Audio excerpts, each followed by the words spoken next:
Hello students, চলে এসেছি আমরা আজকে ইলেকট্রোম্যাগনেটিজমের ভিডিও নিয়ে। ক্লাস 10 আইসিএসসি ফিজিক্স এক্সাম একদম চলে এসছে সামনেই, অ্যান্ড স্টুডেন্টরা সবাই বলছে স্যার ইলেকট্রোম্যাগনেটিজমের অবস্থা খুব ঢিলা। তাই হলো ইলেকট্রোম্যাগনেটিজম আমরা একটা ওয়ান শট ভিডিও করে নিই, যেখানে মোটামুটি কী কনসেপ্ট যেগুলো রয়েছে সেগুলোকে আমরা একবার রিভাইজ করে নেবো। রিভাইজ করে নেওয়ার ফলে কনফিডেন্সটাও বুস্ট আপ হবে, আর ইলেকট্রোম্যাগনেটিজমটা ভিডিওর থ্রু দিয়ে পুরোটা তোমাদের রিভাইজও হয়ে যাবে। তো ইলেকট্রোম্যাগনেটিজম যদি আমরা স্টার্ট করি, হ্যাঁ, ইলেকট্রোম্যাগনেটিজম স্টার্ট করতে গেলে ফার্স্ট আমার কাছে যে যদি আমি ইউনিট 1 থেকে স্টার্ট করি তাহলে দেখতে পাচ্ছি যে ইলেকট্রোম্যাগনেটিজম ওরস্টেডস এক্সপেরিমেন্ট। ওরস্টেডস এক্সপেরিমেন্ট কি বলছে অ্যাকচুয়ালি? বলছে যে স্ট্রেট কারেন্ট ক্যারিং ওয়্যার রয়েছে, এই স্ট্রেট কারেন্ট ক্যারিং ওয়্যার যদি থাকে তো তার আশেপাশে ভাই ম্যাগনেটিক ফিল্ড তৈরি হচ্ছে। Because of the current through the wire, we are getting magnetic field around it, and because of it, we can see that the magnetic needle placed around it is getting deflected. But এখানে mostly স্টুডেন্টরা কোথায় গন্ডগোল করে যে sir ডিরেকশনটাই বুঝতে পারি না যে কোন দিকে ম্যাগনেটিক ফিল্ড তৈরি হবে। তো ভেরি বেসিক প্রিন্সিপাল যে ভাই right hand thumb rule use করে নাও। কারেন্ট যদি তোমার এদিকে মুভ করে, you grab the conducting wire with your right hand, point your thumb towards the direction of current, and then you can see the whirling of your four remaining fingers around the wire. The direction in which they are actually whirling the wire is the direction of magnetic field. এই চারটে আঙুল যেভাবে ঘুরছে এই ওয়্যারের চারিপাশে, you can see it is going inward on this side and coming out on this side. তো এবার এই ইনওয়ার্ড আর আউটওয়ার্ডকে বোঝার জন্য আমরা কি করব, যে এদিকে দেখো আমরা একটা ক্রস সাইন দিয়েছি as it is going in, and এইদিকে আমরা একটা ডট সাইন দিয়েছি as it is coming out. তো এবার এইদিকে যদি ক্রস সাইন থাকে, এদিকে ডট থাকে, consider this side to be the north side and this side to be the south. এবার এইটুকু তো আমরা পড়েইছি যে consider a bar magnet like this. তো বার ম্যাগনেটের আমরা জানি নর্থ পোল সাউথ পোল দুটোই রয়েছে।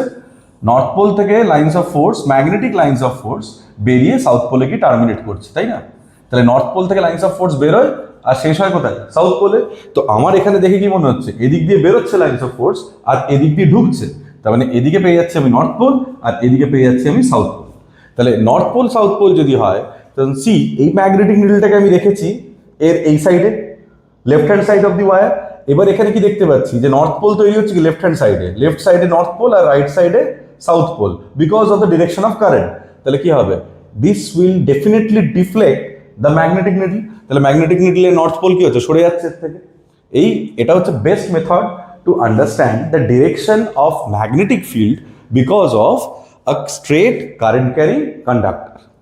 এবার প্রবলেম হচ্ছে যদি sir straight current carrying wire না হয়, এরকমও তো হতে পারে সার্কুলার ওয়্যার, তো এর তো কোনো টেল এন্ড নেই। তো এখানে যদি পোলই না থাকে তাহলে আমি বুঝবো কি করে যে ম্যাগনেটিক ফিল্ড কোন দিকে তৈরি হচ্ছে, which is the north pole and which is the south pole. তো এরকম একটা কেস দেখে নিই আমরা। যেমন ধরো এইদিকে ওয়্যারটা যদি দেখি, তাহলে এখানে তুমি অবজারভেশনটা তোমার খুব ক্রুশাল। এখানে কারেন্টের ডিরেকশন আমি অ্যারোহেড দিয়ে শো করেছি। যদি অবজারভার এই সাইডে থাকে, যে সাইডে আমি এখন দাঁড়িয়ে রয়েছি, তাহলে আমি ধরে নিলাম এই অবজারভারের ক্ষেত্রে এটা হচ্ছে লেফট আর এটা হচ্ছে রাইট। তো আমি এদিকে দাঁড়িয়ে কি দেখছি, লেফট থেকে কারেন্ট উঠছে আর রাইট দিয়ে কারেন্ট নামছে। To me this circulation is clockwise, ঠিক আছে? এবার যদি আমি উল্টো দিকে চলে আসি, and that yellow eye, now you can see to me as I have changed the side, opposite সাইডে চলে এসেছি। তো আমার এখানে কি মনে হচ্ছে, যেটা ওই দিক থেকে আমার মনে হচ্ছিল লেফট সেটা এখন আমার রাইট, আর যেটা আমার ওই দিক থেকে মনে হচ্ছিল রাইট সেটা এখন আমার লেফট। তো এবার এই কারেন্টের যদি সার্কুলেশন দেখি আমি, তাহলে আমি কি দেখছি, লেফট থেকে নামছে অ্যান্ড দেন রাইট দিয়ে উঠছে। তাহলে আমি কি দেখছি, লেফট দিয়ে নামছে কারেন্ট অ্যান্ড রাইট দিয়ে উঠছে। এটা আমার লেফট সাইড, লেফট দিয়ে নামলো, আর এটা আমার রাইট সাইড, রাইট দিয়ে উঠলো।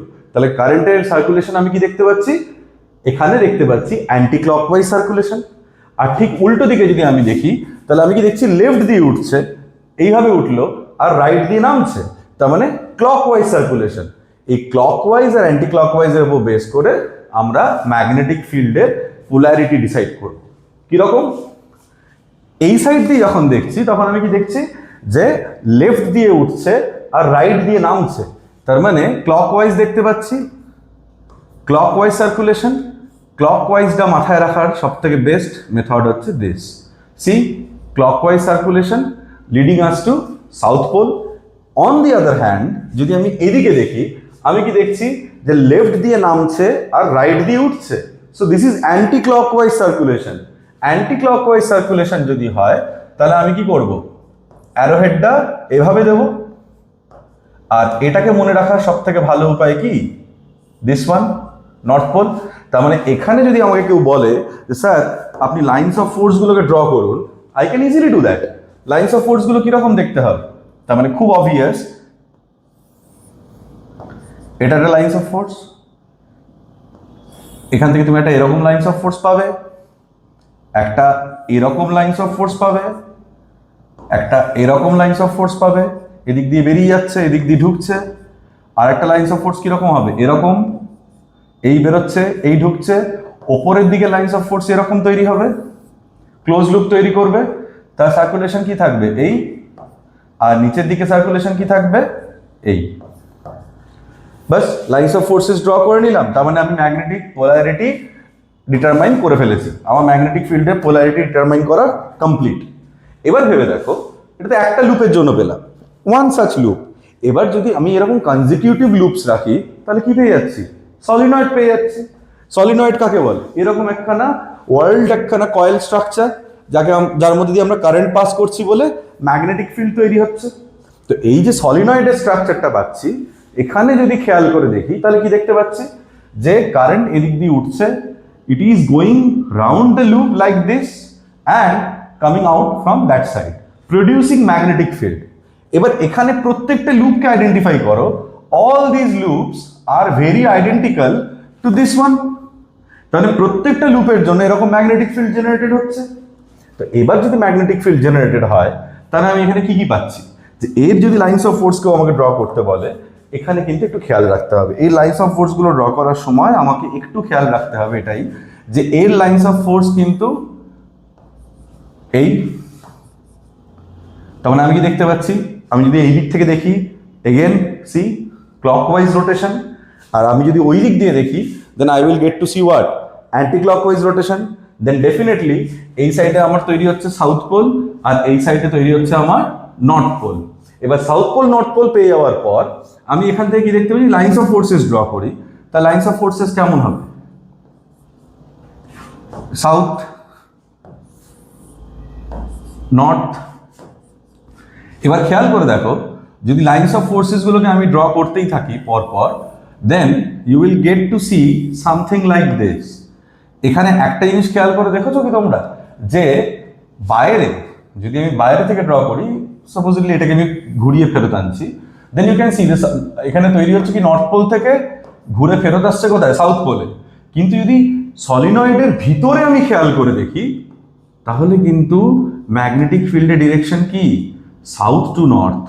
C this side is south and this side is north, right. তার মানে সাউথ টু নর্থ হচ্ছে উইদিন দ্য সলিনয়েড, আর সলিনয়েডের বাইরে কোন দিকে, north to south, just like ordinary magnets. তাহলে এই হচ্ছে ফিল্ড লাইন্সগুলো বোঝা, ফিল্ড লাইন্সগুলো বোঝার ম্যাগনেটিক ফিল্ডের ডিরেকশনটাকে ডিটারমাইন করা। ম্যাগনেটিক ফিল্ডের ডিরেকশন, এখানে যে ম্যাগনেটিক ফিল্ড তৈরি হয়, এই ম্যাগনেটিক ফিল্ড অনেক কটা ফ্যাক্টরসের উপর ডিপেন্ড করে। যেমন আমি কি লিখেছি এখানে, magnetic field due to a solenoid and ways to increase. কি কি ওয়েতে আমি এই সলিনয়েডের ম্যাগনেটিক ফিল্ডকে ইনক্রিজ করতে পারি। ফার্স্টলি যদি আমি কারেন্ট বাড়িয়ে দিই, আমি কারেন্ট বাড়িয়ে দিলাম, কারেন্ট যেই বাড়িয়ে দিলাম সঙ্গে সঙ্গে কি হয়ে গেল, আমার ম্যাগনেটিক ফিল্ড আরো ইন্টেন্সিফাইড হলো। তাহলে আমি কি লিখবো, B proportional to I. Okay, এখানে কি দেখতে পাচ্ছি, B is also proportional to number of turns. যদি তুমি এখানে নাম্বার অফ টার্নস বাড়িয়ে দাও, more number of turns means what, more magnetic field পেয়ে গেলাম। আর একটা মেথড হচ্ছে B is also proportional to the cross sectional area. এই যে ক্রস সেকশনাল এরিয়াটা রয়েছে না, এটাকে যদি আমি বাড়িয়ে দিই তাহলে আমার ম্যাগনেটিক ফিল্ড আরো বেড়ে যাবে। তাহলে এই কটা ফ্যাক্টরকে আমার খেয়াল রাখতে হবে যে কোনো ইলেকট্রোম্যাগনেটের ক্ষেত্রে। মানে আমরা এখান থেকে সলিনয়েড থেকে ইলেকট্রোম্যাগনেটে যাব, আমরা কি করব, একখানা সফট আয়রন কোর নেব, তার চারিপাশে এরকমভাবে ওয়্যারটাকে ওয়াইন্ড করবো, যে ওয়্যারের মধ্যে যখনই কারেন্ট পাস করবে, ওয়্যার নিজের চারিপাশে কি করবে, ম্যাগনেটিক ফিল্ড জেনারেট করবে। আর সফট আয়রনকে আমরা কি বলি, ফেরোম্যাগনেট। তো ফেরোম্যাগনেট যদি থাকে তাহলে তার তো ম্যাগনেটিক প্রপার্টি আছে না, ম্যাগনেটিক ম্যাটেরিয়াল। তো ম্যাগনেটিক ম্যাটেরিয়াল কি হবে, অলরেডি ম্যাগনেটাইজড হয়ে যাবে। তাহলে ভেবে দেখো, যে এই যে ওয়্যারটা এর মধ্যে দিয়ে কারেন্ট পাস হচ্ছে বলে এর আশেপাশে ম্যাগনেটিক ফিল্ড তৈরি হচ্ছে, অ্যান্ড সেই ম্যাগনেটিক ফিল্ডের মধ্যে আমি একখানা কাকে রেখেছি, একটা সফট আয়রনের সিলিন্ড্রিক্যাল কোর রেখেছি। তো সিলিন্ড্রিক্যাল কোর যদি রাখি আমি, তাহলে কি হচ্ছে, সফট আয়রনটাও তো ম্যাগনেটাইজড হয়ে যাচ্ছে। তার মানে আমি কি করছি, ওয়্যারের জন্য ম্যাগনেটিজম প্লাস সফট আয়রনের জন্য ম্যাগনেটিজম, তাহলে কি হচ্ছে, ম্যাগনেটিজমটা আরো বেশি ইন্টেন্স হচ্ছে। That's why we use a core in an electromagnet. মাথায় থাকবে যে ইলেকট্রোম্যাগনেটের ক্ষেত্রে আমরা কেন কোর ইউজ করি।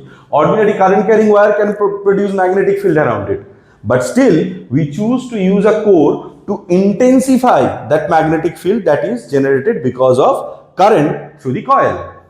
Clear? এরপরে যদি দেখি তাহলে কি দেখতে পাচ্ছি, ইলেকট্রোম্যাগনেট। এবারে ইলেকট্রোম্যাগনেট দেখো, আমি একখানা সফট আয়রনের কোর ইউজ করেছি, তার চারিপাশে আমি কি করেছি, একখানা ওয়্যার দিয়ে, কপার ওয়্যার দিয়ে ওয়াইন্ডিং তৈরি করেছি। ওয়াইন্ডিং যেই তৈরি করছি, ইলেকট্রোম্যাগনেটের মেন প্রিন্সিপাল কি দেখতে পাচ্ছি আমি, যে এর জন্য আমি ম্যাগনেটিক ফিল্ড জেনারেটেড হচ্ছে। ম্যাগনেটিক ফিল্ড যেটা জেনারেটেড হচ্ছে, এই যে কারেন্ট ক্যারিং ওয়্যারটা যেটাকে আমি একটা সফট আয়রন কোরের চারিপাশে আমি ওয়াইন্ডিংটা তৈরি করেছি, তার ম্যাগনেটিক ফিল্ডের প্রোফাইল কীরকম দেখতে হবে। যদি আমি লাইন্স অফ ফোর্সেস ড্র করি এখানেও, তাহলে লাইন্স অফ ফোর্সেস এর ক্ষেত্রেও একই রকম হবে। এদিক দিয়ে ঢুকছে, কারণ এই দিক দিয়ে যদি দেখি আমি, তাহলে এদিকে কি দেখতে পাবো, south pole on this side and north pole on that side. Logic being the same, see the current is rotating in a clockwise manner, that's why south pole, and from this particular side, if I stand like this, then I can see the current to be rotating anti-clockwise, that's why this one is north pole. So এবার যদি আমি field lines গুলোকে draw করি, তাহলে field lines গুলো বাইরে থেকে কেমন দেখতে হবে, বাইরে থেকে আসছে কি নর্থ টু সাউথ, সি খেয়াল করো ভালো হবে, নর্থ থেকে সাউথে, নর্থ থেকে বেরোচ্ছে, সাউথে এসে শেষ হচ্ছে। কিন্তু যদি আমি ভিতরে খেয়াল করে দেখি, ভিতরে দেখলে কিন্তু বুঝতে পারছি they are actually directed what, south to north. তাহলে এই হচ্ছে ইলেকট্রোম্যাগনেটের মেন প্রিন্সিপাল। এবার এই ইলেকট্রোম্যাগনেটের ক্ষেত্রে আমাকে মাথায় রাখতে হবে ইলেকট্রোম্যাগনেট কত রকমের হয়। You get a cylindrical core, you wind the copper wire around it, you will get I shape electromagnet, যেটাকে আমরা সলিনয়েডের থ্রু দিয়ে পাচ্ছি। এবার এই সেম জিনিসটাকে আমি কি করতে পারি, ইউ শেপ বানাতে পারি। এতে কি হয়, কেন ইউ শেপ বানাই আমরা, কিছু কিছু পার্টিকুলার কেসেসে আমাদের খুব স্ট্রং ম্যাগনেটিক ফিল্ডের প্রয়োজন হয়। যেমন আমাদের সিলেবাসেও আছে ডিসি জেনারেটর, এসি জেনারেটর, এই প্রত্যেকটা কেসে ডিসি মোটরের ক্ষেত্রে বলো কিংবা এসি জেনারেটরের ক্ষেত্রে বলো, আমাদের strong magnetic field দরকার হয়। If you keep the pole pieces very close to each other, then definitely you are producing a greater magnetic field. The magnetic field strength in between the pole pieces is very strong. So that's why at a straight, ধরো একটা cylindrical আমি এরকম I shape, এরকম একটা I shape আমি solenoid নিয়েছি, একখানা I shape, একখানা ইলেকট্রোম্যাগনেট নিয়েছি, and then I went for a U-shape one like this. Okay, এবার U-shape one যখনই আমি করছি তখন আমি কি দেখতে পাচ্ছি যে এখানে যেমন নর্থ পোল দেখতে পাচ্ছি, এখানে পাচ্ছি আমি সাউথ পোল, অ্যান্ড এদের মধ্যে ডিস্টেন্সটা বড্ড কম কনসিডার টু দিস। তারপরে এদের ক্ষেত্রে এটা দেখতে পাচ্ছি আমরা যে অনেকটা রিলেটিভলি স্ট্রঙ্গার ম্যাগনেট জেনারেট করছে। ওয়ার্লিংটা এখান থেকে খেয়াল রাখবে, যদি এদিক থেকে ক্লকওয়াইজ ওয়ার্ডিং হয় তাহলে এদিক থেকে অ্যান্টি ক্লকওয়াইজ ওয়ার্ডিং হয়ে আসবে। এবার uses of electromagnet, uses of electromagnet, যেমন যদি আমি আই শেপটাকে নর্মালি আমরা রিলে সুইচিংয়ের ক্ষেত্রে ইউজ করি, ইউ শেপকে ইউজ করা বললামই, জেনারেটরের ক্ষেত্রে, মোটরের ক্ষেত্রে ইউজ করা হয়, অ্যান্ড আরও ফার্দার ইউজেস রয়েছে, বইতে দেখে নেবে তোমরা। মেডিকেল পারপাসেও প্রচুর ইউজ থাকছে ইলেকট্রোম্যাগনেটের, কমার্শিয়াল পারপাসের ক্ষেত্রে, ওয়েট ক্যারিং ক্যাপাসিটির ক্ষেত্রে প্রচুর ইউজেস থাকে। Difference between electromagnet and permanent magnet, permanent magnet naturally occurring হয়, যদি সেটা না হয় তুমি একখানা স্টিলের একখানা কোর নিলে, স্টিলের কোরকে নিয়ে তুমি তার চারিপাশে এরকমভাবে একইভাবে একখানা কপার ওয়্যারকে ওয়াইন্ডিং করে তার মধ্যে দিয়ে আমি কারেন্ট পাঠাই। If I send current through it, then definitely that one is going to be magnetized. এবার এর ম্যাগনেটিজম কিন্তু আলাদা। স্টিলের প্রপার্টি হচ্ছে it contains the magnetism in it. Whenever you stop passing current through it, what we expect in case of electromagnet to get demagnetized easily. right? But in case of permanent magnet, they don't get demagnetized very easily. So you need to either hammer it or burn it, that is actually hitting it, in order to demagnetize that one. So a permanent magnet is a good one because it retains its magnetism, but actually the problem being that যে এই ম্যাগনেটগুলোর strength যত ইচ্ছা বাড়ানো যায় না। একখানা ইলেকট্রোম্যাগনেটেরও একটা limit থাকে, কিন্তু সেই ইলেকট্রোম্যাগনেটিক আমি কারেন্টটাকে চেঞ্জ করলাম, নাম্বার অফ ওয়াইন্ডিংসটা বাড়িয়ে দিলাম, নাম্বার অফ টার্নস বাড়িয়ে দিলাম, ক্রস সেকশনাল এরিয়া বাড়িয়ে দিলাম, তো আমি ইলেকট্রোম্যাগনেটিক স্ট্রেংথকে চেঞ্জ করতে পারবো। কিন্তু permanent magnet, once it is made, once it is manufactured, its strength is fixed, you can not change it. তো এটা একটা problem with the permanent magnet. আর একটা প্রবলেম কীরকম, যেমন আমি ম্যাগনেটিজমকে সুইচ অন সুইচ অফ করতে পারছি in case of electromagnet, permanent ম্যাগনেটের ক্ষেত্রে কিন্তু সেটা আমি পারি না করতে। It is always magnetize and it is always attractive. তো এবার এরপরে আমরা পেয়ে যাচ্ছি কি, force on a current carrying conductor placed in a magnetic field.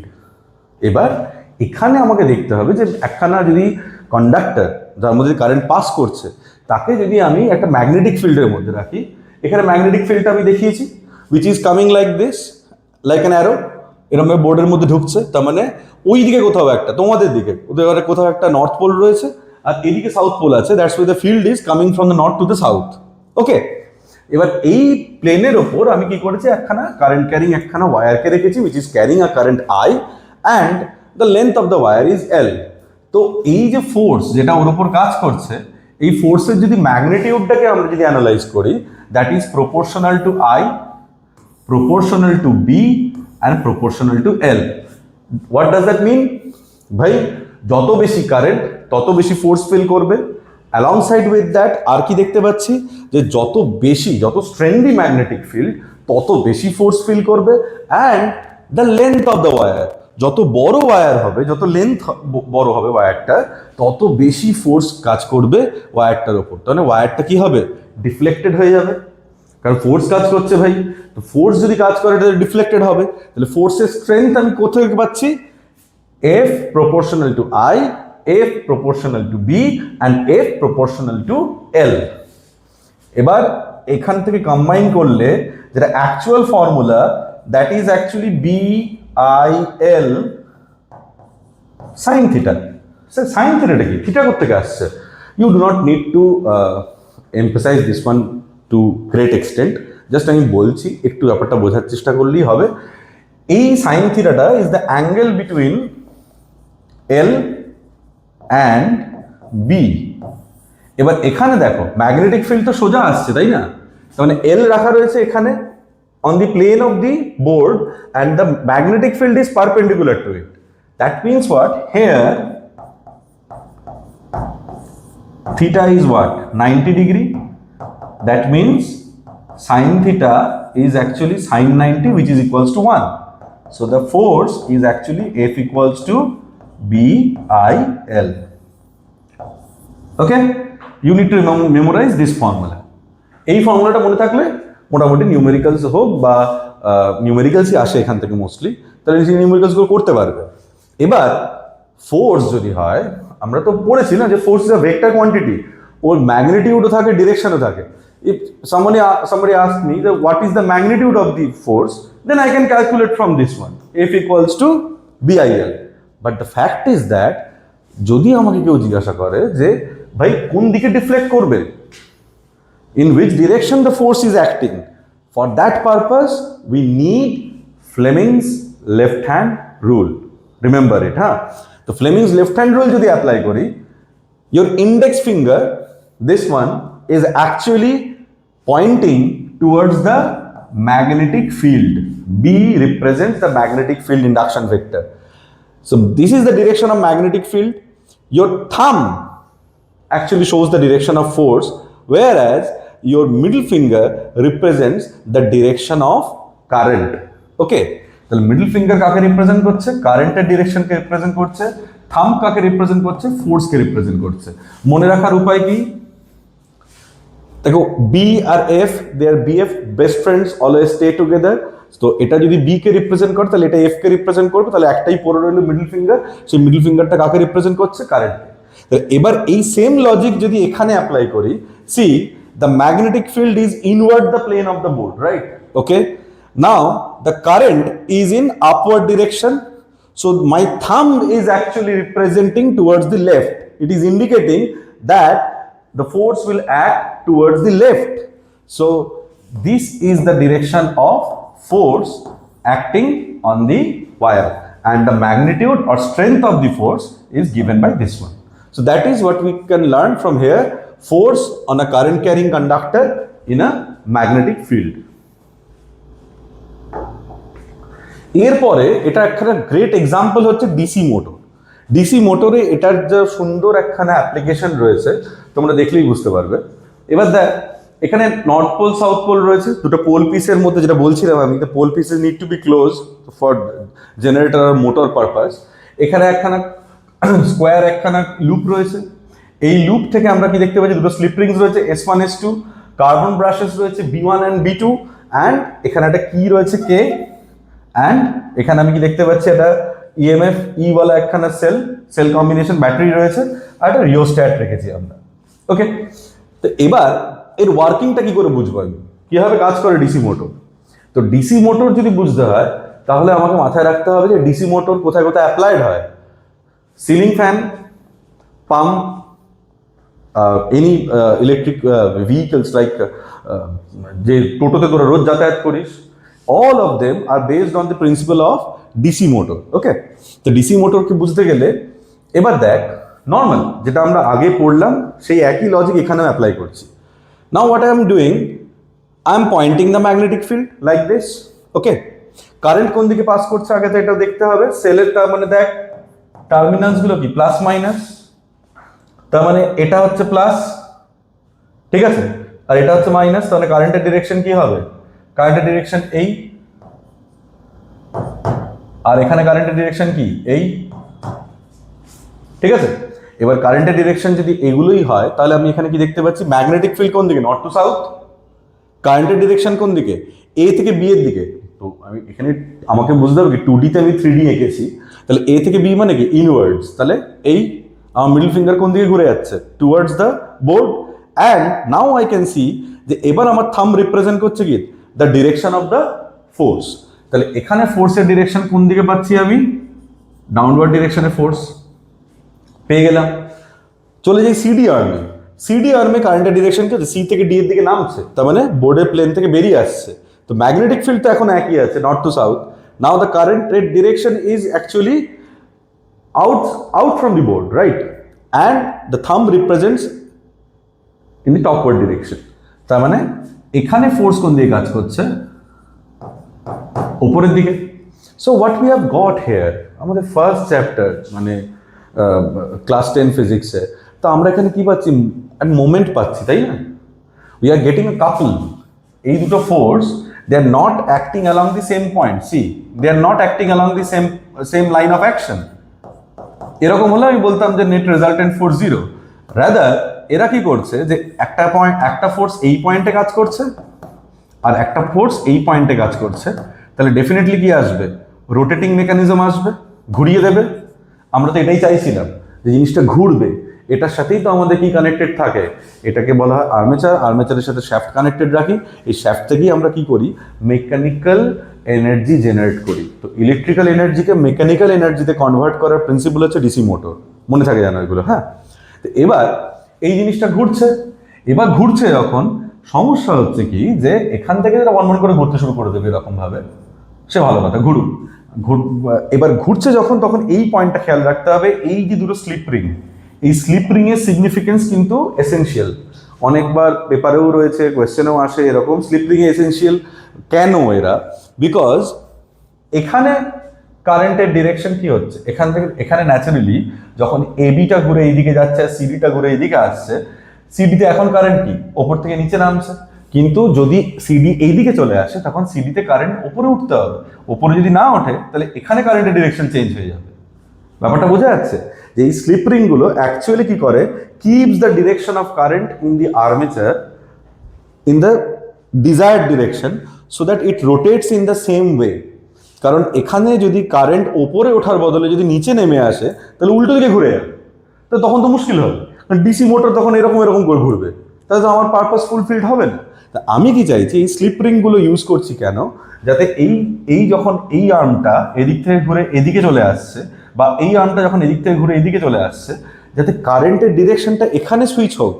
CD আর্মে এখন কারেন্ট নামছে, সিডিটা যেই এদিকে চলে আসবে তখন ওখানে কারেন্ট উঠবে।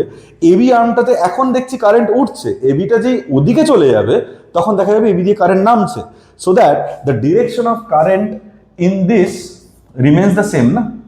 এখান থেকে সিডি দিয়ে এখন কারেন্ট নামছে, সিডি যে এদিকে আসবে, প্লাস টার্মিনাল তো এদিকে, তো কারেন্ট তো এদিক দিয়ে উঠবে, আর ওদিকে তখন কি হচ্ছে, এ আর বি ওই সাইডে চলে যাচ্ছে, তাহলে এ তখন আমি কি দেখতে পাচ্ছি, বি থেকে এ এর দিকে কারেন্ট তখন নামবে।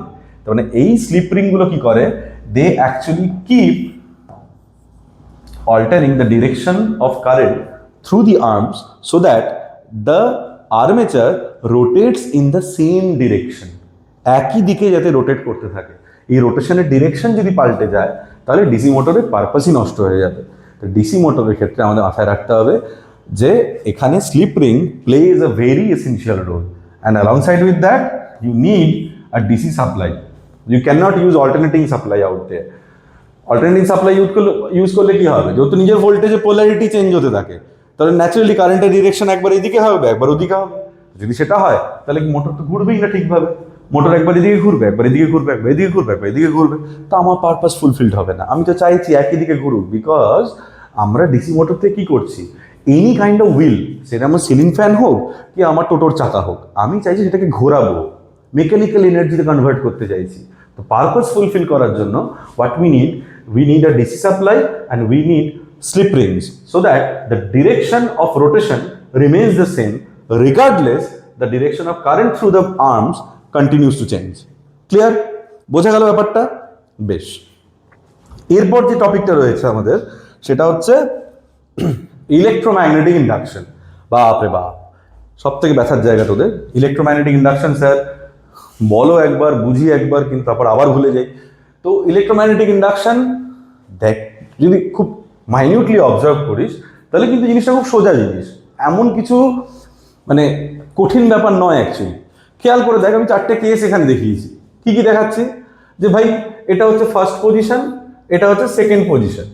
ফার্স্ট পজিশনে একখানা বার ম্যাগনেটকে রেখেছি, তো বার ম্যাগনেটটা কি করছে, কয়েলের দিকে ছুটে আসছে with a velocity V.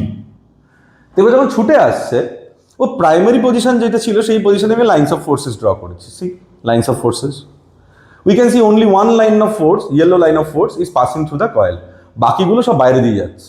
Okay, all ওকে।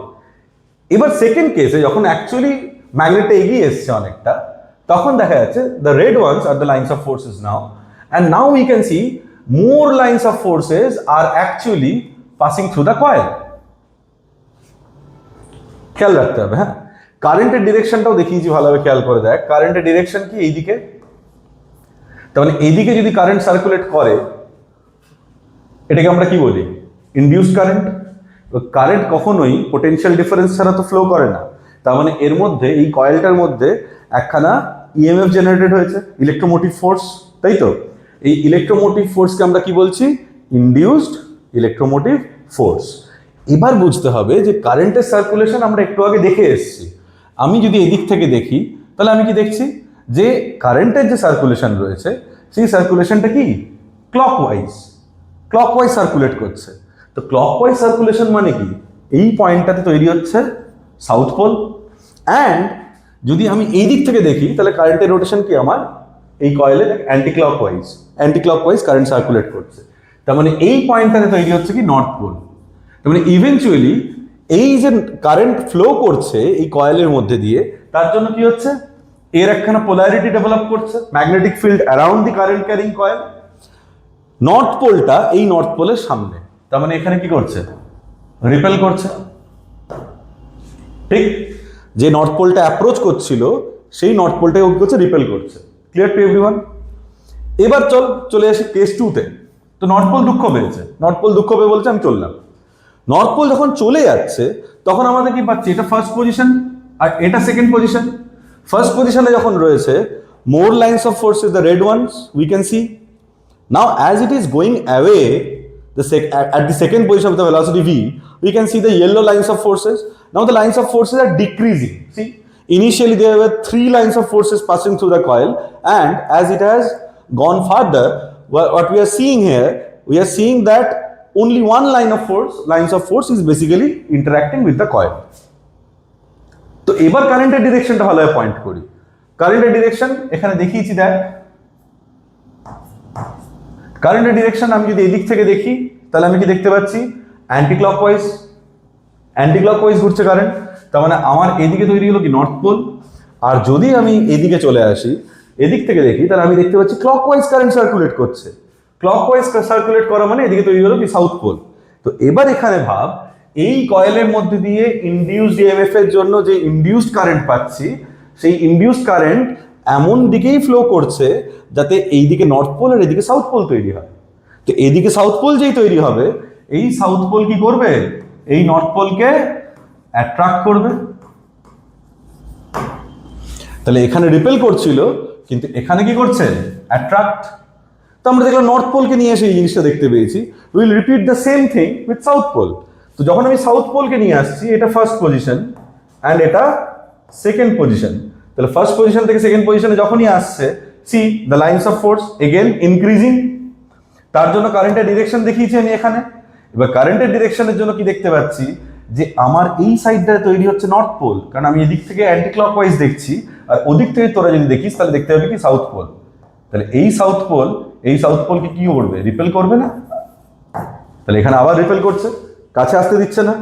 এই সাউথ পোলটাকে নিয়েও যদি আমি দূরে চলে যাই, তখন আমি কি দেখতে পাচ্ছি, কারেন্টের দেখ লাইনস অফ ফোর্স কি হচ্ছে, দূরে চলে যাচ্ছি না। তো আগে লাইনস অফ ফোর্স বেশি করে পাস করছিল এই কয়েলের মধ্যে দিয়ে, এখন দূরে চলে গেছি, তো কম লাইনস অফ ফোর্স পাস করছে। তো কম লাইনস অফ ফোর্স যদি পাস করে, তাহলে আমি এখানে কি দেখতে পাচ্ছি, যে এই যে কম লাইনস অফ ফোর্সেস পাস করছে, তার জন্য এখানে কারেন্টের ডিরেকশন আমি দেখিয়েছি। কারেন্টের ডিরেকশন যা তৈরি হচ্ছে, তাতে আমি কি দেখতে পাচ্ছি, যে এইদিকে আমার সাউথ পোল আর এইদিকে নর্থ পোল তৈরি হচ্ছে। এবার এই নর্থ পোল কি করবে, এই সাউথ পোলকে অ্যাট্রাক্ট করবে না। তাহলে আবার এখানে অ্যাট্রাকশন দেখতে পাচ্ছি। এবার মাথা পুরো গন্ডগোল হয়ে যাচ্ছে, যে কখনো অ্যাট্রাক্ট করছে, কখনো রিপেল করছে, কাছে এলে রিপেল করে দিচ্ছে, দূরে গেলে অ্যাট্রাক্ট করছে। এই জিনিসটা বোঝা খুব ইম্পর্টেন্ট। এখানে কয়েকটা জিনিস বুঝি। ম্যাগনেটিক লাইনস অফ ফোর্স তোরা কে কে বুঝিস? ম্যাগনেটিক লাইনস অফ ফোর্সের আইডিয়া আছে নিশ্চয়ই। যদি একখানা ম্যাগনেটকে রাখি, তার পাশে যদি ছোট ছোট করে ম্যাগনেটিক নিডলসদেরকে রাখা হয়, তারা তো অল্প অল্প করে ডিফ্লেক্ট করবে। সেই যে পাথটা পাওয়া যাবে না, from the north to the south, যদি এখানে এরকম একখানা ম্যাগনেট রাখলাম, একটা নর্থ আর একটা সাউথ, তো এখান থেকে যদি আমি একটা ম্যাগনেট নিডলের ডিফ্লেকশনগুলোকে নোট করি, তাহলে এরকম ক্লোজ লুপ তৈরি করে, তাই না? এই যে ক্লোজ লুপগুলো তৈরি করছে, এদেরকে আমি কি বলছি, লাইনস অফ ফোর্সেস। ঠিক আছে?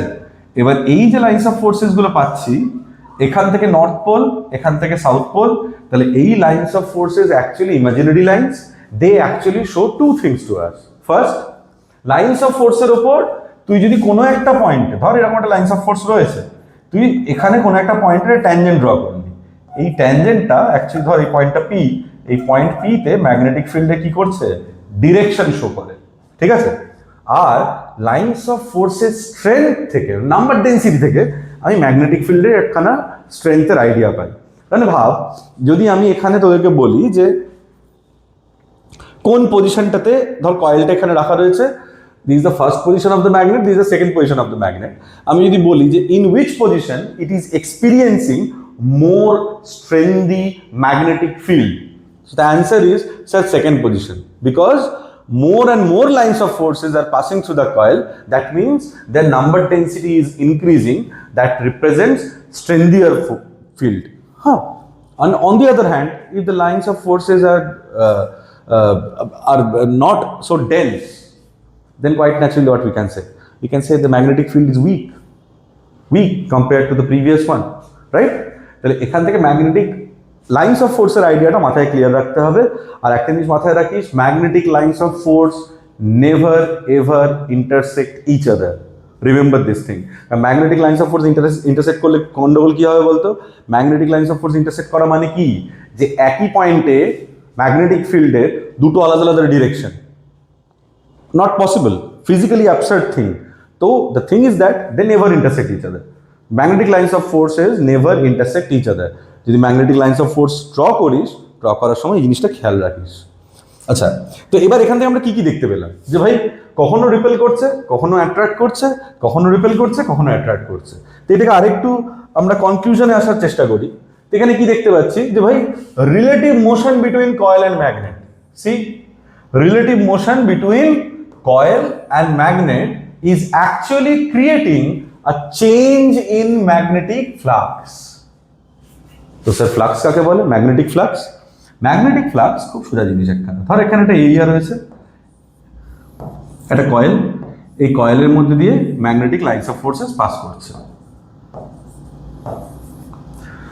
So the number of magnetic lines of forces passing through this area, the total number of lines of forces, magnetic lines of forces passing through this area of the coil is actually known as the magnetic flux, represented by phi, Greek alphabet, magnetic flux of the coil. তাহলে magnetic flux কে যদি আমরা লিখি, তাহলে কি পাবো? Magnetic flux কে define করছি phi equals to B into A. A is the cross sectional area and B is the magnetic field. তাহলে এখান থেকে আমি পেয়ে যাচ্ছি ম্যাগনেটিক ফ্লাক্স। ম্যাগনেটিক ফ্লাক্সের ইউনিট কি? এর ইউনিট মাথায় রাখতে হবে কিন্তু, হ্যাঁ। এর যদি ইউনিট দেখি, that is actually weber. Weber is the unit of magnetic flux. এবার ফ্লাক্স চেঞ্জ কেন? খুব নর্মাল, কারণ আমরা যদি আগের ডায়াগ্রামটাতে একবার ফেরত যাই, তাহলে দেখ যখনই কাছে আসছে number of lines বেড়ে যাচ্ছে না? Magnetic lines of forces, more and more lines of forces are passing through the coil. That means what? Total number of lines of forces passing through the coil is increasing. As it is increasing, so the flux is changing. Initially the flux was small and now the flux is getting intense. So there is a change in flux. In this case, as we are going away from the coil, what we can see, the lines of forces are actually fading away. They are actually, as the bar magnet is going away, lines of forces গুলো কি হচ্ছে? কমে যাচ্ছে। Lines of forces যদি কমে যায়, তাহলে magnetic ফ্লাক্সও কমে যাচ্ছে। বিকজ ম্যাগনেটিক ফ্লাক্সকে কি বললাম? phi equals to B times A. That means what? The phi is proportional to B and phi is proportional to A. তো যত দূরে যাচ্ছি ম্যাগনেটিক ফিল্ড উইক হচ্ছে, যত দূরে চলে যাচ্ছে ম্যাগনেটটা, তার মানে কি হচ্ছে? ম্যাগনেটিক ফিল্ডের ভ্যালু কমে যাচ্ছে and alongside with that magnetic ফ্লাক্সও কমে যাচ্ছে। তাহলে এখানেও চেঞ্জ দেখতে পেলাম। লাইকওয়াইজ তুই এখানেও তাই দেখতে পাবি, যখন কাছে আসছি তখন ম্যাগনেটিক ফ্লাক্স বেড়ে যাচ্ছে, আর যখন দূরে যাচ্ছি তখন কি হচ্ছে? ম্যাগনেটিক ফ্লাক্স কমে যাচ্ছে।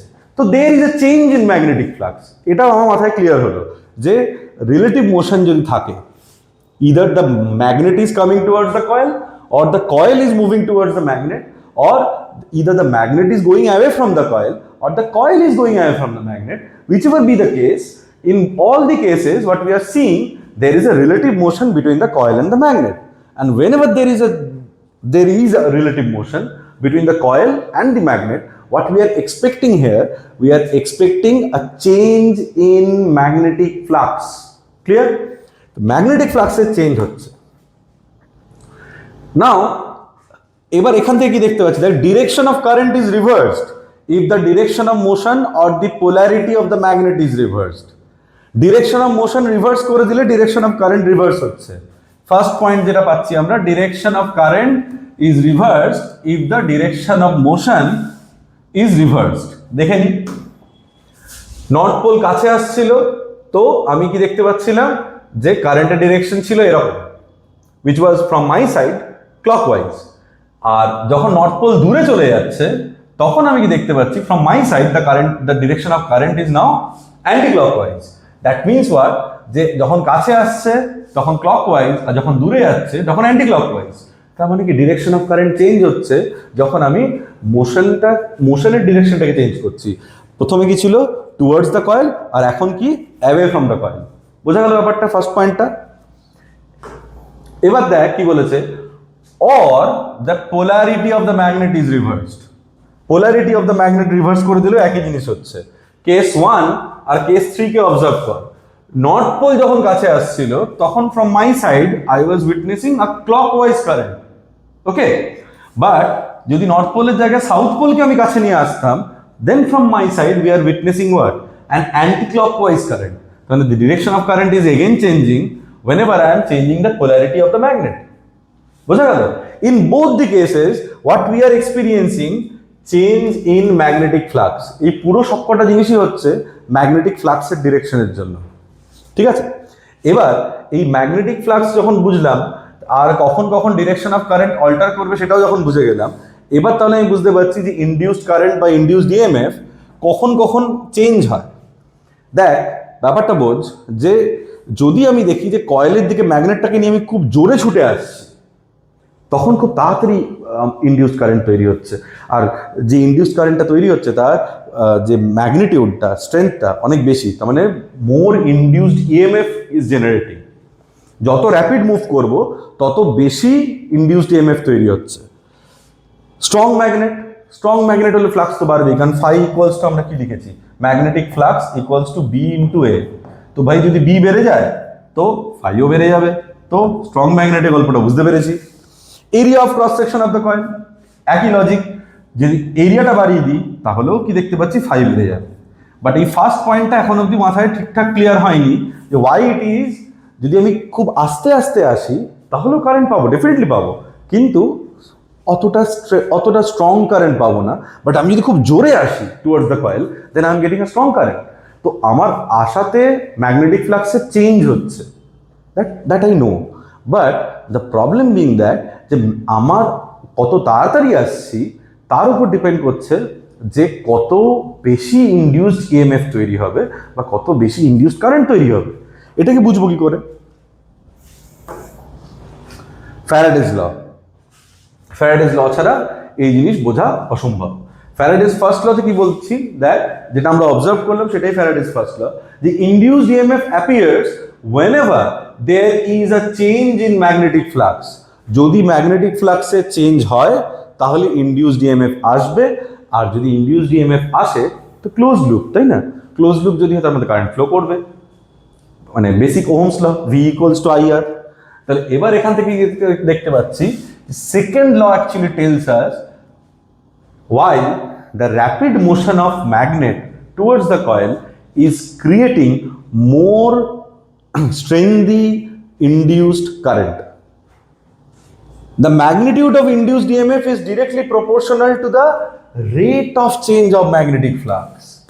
শুধু ম্যাগনেটিক ফ্লাক্সের চেঞ্জের উপর নয়, rate of change of magnetic flux, magnetic flux কোন রেটেতে চেঞ্জ হচ্ছে একটা ব্যাপার বোঝ। আমি এটা মেকানিক্স দিয়ে বোঝাচ্ছি। ভাব তুই গাড়ি চালাচ্ছিস, হ্যাঁ গাড়ি চালাচ্ছিস, and all of a sudden তুই দেখতে পেলি একটা কিড হঠাৎ করে দৌড়ে একদম রাস্তার উপর চলে এসেছে, ওদের ফুটবল খেলছিল বা কিছু, তো you have applied emergency brake. তুই গাড়ি চালাচ্ছিলিস সে 60 km/h, and emergency brake apply করাতে একদম গাড়ি একদম এরকমভাবে এসে থামলো, তাই না? কেন এরকমভাবে থামছে? বিকজ সাডেন রিটার্ডেশন অ্যাপ্লাইড হয়েছে, sudden acceleration, negative acceleration but sudden, সঙ্গে সঙ্গে নেমে এসছে ভ্যালুটা। তো that has imparted great force on you, true. কিন্তু এটাই যদি এরকম হতো, your driving your car and তুই অনেক দূরে দেখলি যে রেড সিগন্যাল হয়েছে কোনো ট্রাফিকে, তো তুই ইজিলি আস্তে আস্তে আস্তে আস্তে গ্র্যাজুয়ালি ব্রেক অ্যাপ্লাই করলি অ্যান্ড গাড়িটা একদম ট্রাফিক সিগন্যালের সামনে নিয়ে গিয়ে দাঁড় করিয়ে দিলি। Have you experienced any kind of jerk? No, because you have gradually applied the acceleration, negative acceleration, and because of that your car has stopped. তাহলে ব্যাপারটা বোঝ, গাড়িটা থামছে ইন বোথ কেসেস, দুটো কেসেতেই তুই গাড়ি একই স্পিডে চালাচ্ছিস কিন্তু ইম্প্যাক্টটা আলাদা।